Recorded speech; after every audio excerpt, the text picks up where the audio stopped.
everybody, it's Annabelle, your VTuber demon that wants to play for fun, and I hereby invite everyone to join me on my adventures through Marvel Snap. So on today's adventures through Marvel Snap, we are looking at the newest card to come out, and that is Phastos. Phastos, alongside the rest of the Eternals, was sent to Earth. He was not one of the main fighters, so he tended to help the others by mostly serving as the master technologist for the group on Earth. He still creates numerous weapons and inventions for them to this day. He likes to work day and night creating tools and technologies, always trying to make them better while keeping his brilliance hidden in the shadows. Thus, his history is very murky. Phastos has been known to help nudge humanity towards newer technologies. He will use his powers to help civilizations evolve at their own pace. However, he is far too eager to make these developments go way faster than they should, to the degree that he wanted to help the people of Babylon to invent the steam engine, and got very sad that due to where they were in their slow rate of development, they could only figure out how to make a rudimentary plow. Phastos is not always happy with how humans move forward with technology. When he was told about their advances in gunpowder and explosives, he wanted to interfere to stop the madness, but was denied. And when he visited the aftermath of the atomic bombings, he blamed himself for the incident, as he knew that he had a role in humans finding the ability for a faster destruction of this planet via the technologies he helped them discover. Phastos is now very cynical with the current world and feels guilt-ridden for his role in advancing mankind. This resulted in him turning his back on humanity, and now he abstains from using his powers to help humans invent new things. Despite this cynicism, he still prides himself on his unique view of a world that could be, and possesses a tremendous love for his family. As to him, they are the only way of seeing any good left in humanity. Phastos carries a special hammer capable of firing bolts of energy, and has the ability to manipulate energy to design and create any invention or weapon. Besides possessing the same attributes as the rest of his race, such as superhuman strength, invulnerability, flight, and teleportation, he also has a genius-level intellect. Therefore, he has served as the inventor of the group, helping them throughout all their centuries of fighting by making items and weapons for the others. Phastos wants to nudge humanity towards the future and come up with new technologies. This sometimes ends up with our species getting more power, like an engine or a plow, and sometimes this ends up by us getting a negative effect like nuclear waste. This is represented in Marvel Snap by the fact that when he comes into play, he will give every future card in your deck either the ability to have more power or make them have a negative cost. So in Marvel Snap, what he is he is a 3 cost, 3 power with the ability of on reveal. Give each and every card in your deck, not in your hand, just in your deck, the rest of your deck, either -1 cost or -2 power. He won't do both, he'll do one or the other, and it'll be random each time. So you can have one card get -1 cost, and the next card get +2 power, or you can have one card get -1 cost, and the next card get -1 cost. In my opinion, he is basically a 2-star card. There's not much where he works into, and I'm going to go over some of the things of why I got him so low on this list. So let's talk about him for just a second here. So first off, we got to talk about the cards that he comes closest to. So the first card you got to kind of look at is an Electro.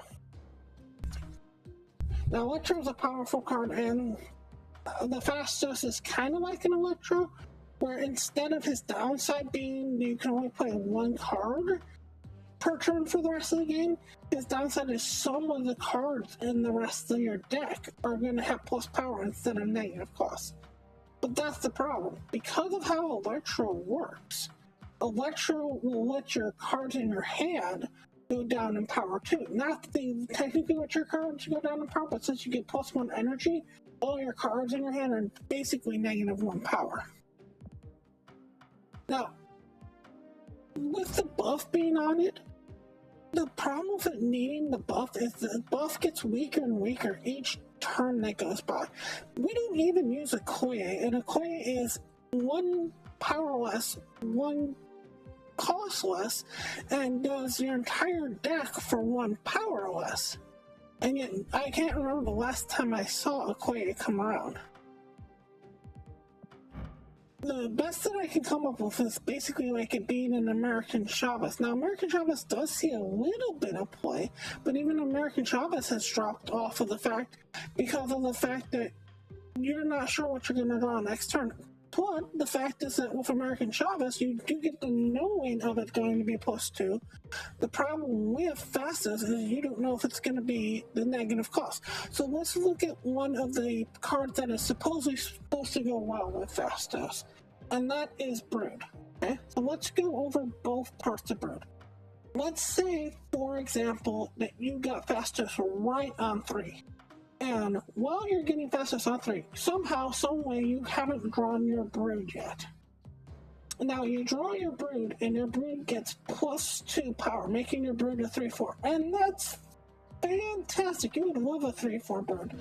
The problem is that even though this is a 3/4 Brood now, you're playing it on 4 instead of playing it on 3. And even if you can make that somehow work some weird way, the next time you play with Phastos, you're not guaranteed to get a 3/4 Brood. You can get a 2/2 Brood. And that's part of the problem with it.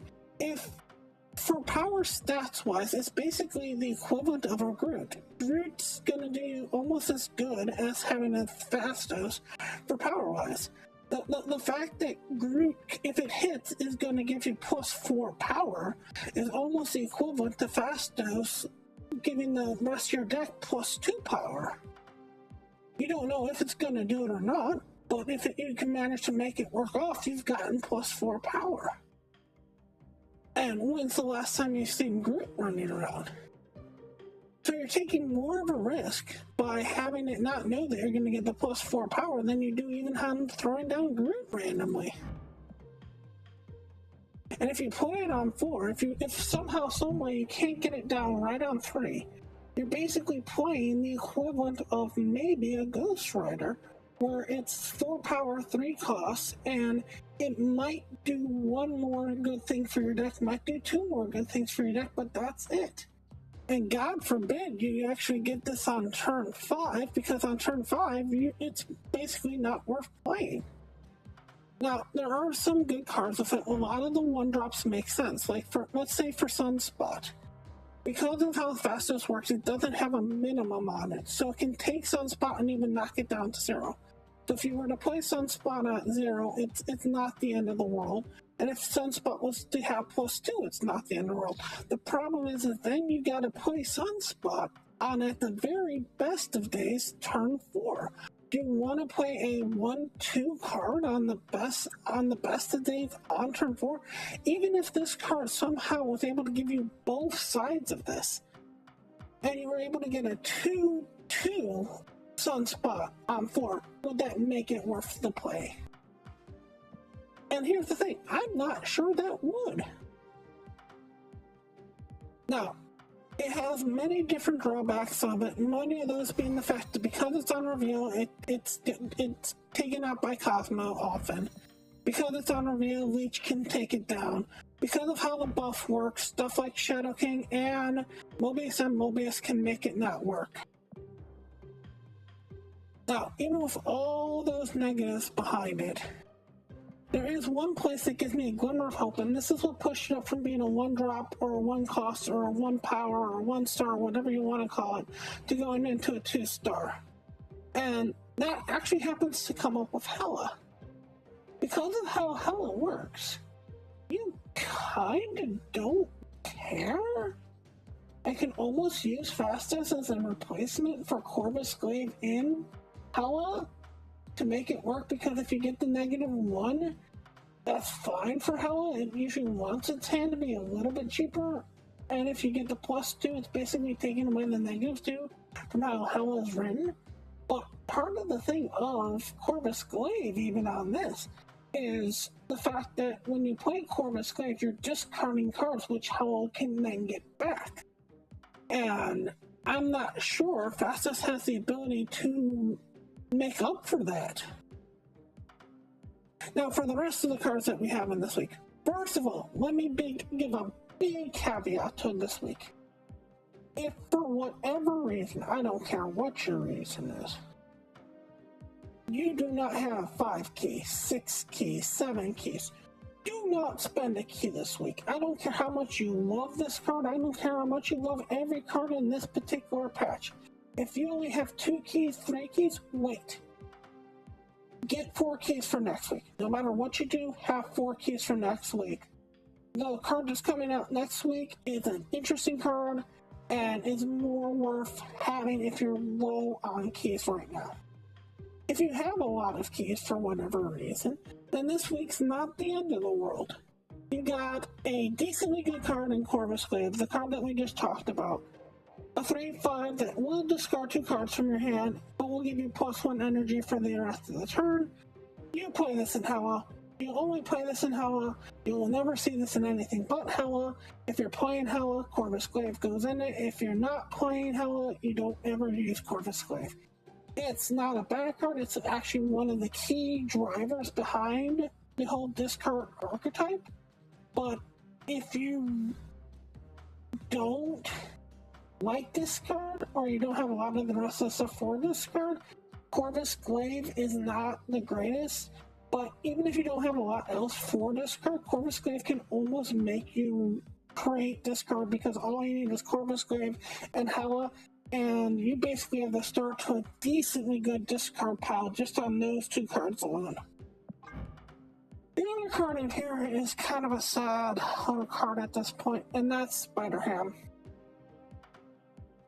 Spider-Ham is such a, for lack of a better word, joke card. When you play this against your opponent is most likely going to sit there and go, well, that happened. Anyways, and move on with the rest. Because if the Spider-Ham hits anything other than maybe one of their top key cards, which is hard for it to do, they're just going to have it sit in their hand and not play it for the rest of the game. So Spider-Man gets 1 charge out of him always and forever. Unlike Iceman, unlike Korg, or any of the other 1-drops that you may want for getting that negative to your opponent, Spider-Ham's going to hit 1 card. Yes, it can take off Thanos. Yes, it can hit Agatha, and that's where this card comes into shine. Is if you're running Conquest and you put Spider-Ham in your deck, you hit this into an Agatha. Your Agatha player doesn't know how to play the rest of the game, and you easily win cubes. So it has a use. It's just not too much of a competitive use. That's unfortunately. Alright, let's see what we get in today's box. What's in the box? What's in the box? What's all fine? What's in the box? Box says Spider-Ham. Spider-Ham does whatever a spider can. Alright, so on Friday, if you want to, if you wish to, I will be trying out Spider-Ham, trying to make a deck for it. I do want to thank you all so much for watching, and as always, remember, play for fun.